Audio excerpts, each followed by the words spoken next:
One of the last things I do with my avatar is the hair. And usually it's because, especially if I'm doing curls, there are lots of them. And I need to make sure I have some behind the head and some in front of the head to give it a real effect.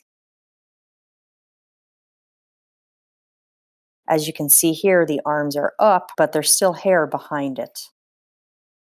And here's another example where there's some hair on the forehead and then plenty of it behind the ears. And then I have a couple other examples. Again, this one here, there's hair in the front and in the back. Here's an example of different layers of hair. You can see this is in the background and this is in the front, covering partially over the ears. And here's another one where you have a layer in the background and then one in the front to give it more of a real feel. So let's go take a look.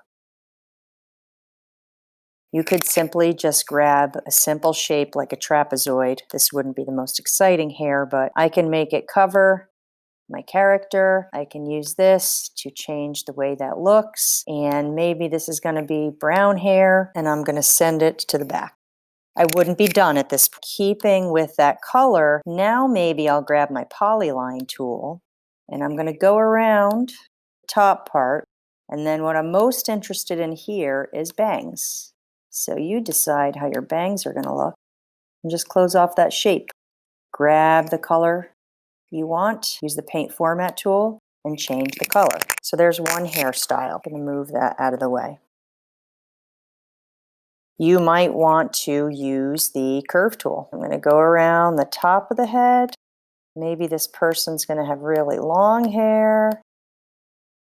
And I'm going to set my color. Maybe this person's got blonder hair, send that to the back. And then I'm going to grab my curve tool again and do some wavy bangs. And I don't even care if it goes outside of my other, right? And there's yet another hairdo.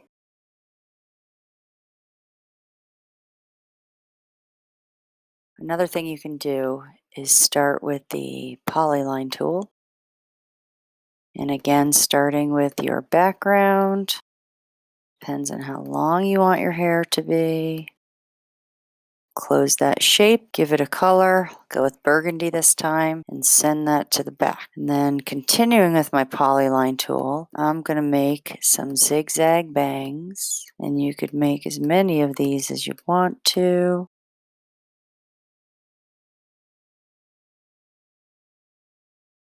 A new hairdo, this time using the polyline tool. If you want to do something like the curls, I use a simple round shape, probably not that big.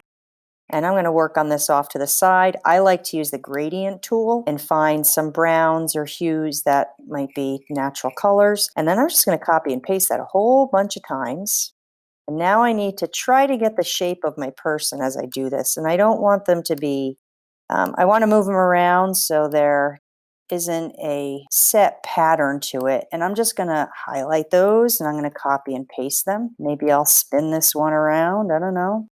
Get a little crazy. And then I'll keep doing this until I have what I think is the hair pattern I need. And depending on how long you're going to make your hair, you just keep copying and pasting and moving things around. And then maybe I'm just going to take this top part and I'm going to copy that one more time. I'm going to send all of those to the back with my shortcut key, and then I could move them behind the head. And now remember a minute ago I copied it? Well, I'm going to paste what I just copied, and then this could go in the front for my bangs. So you go and have some fun with your avatar. I cannot wait to see your creations.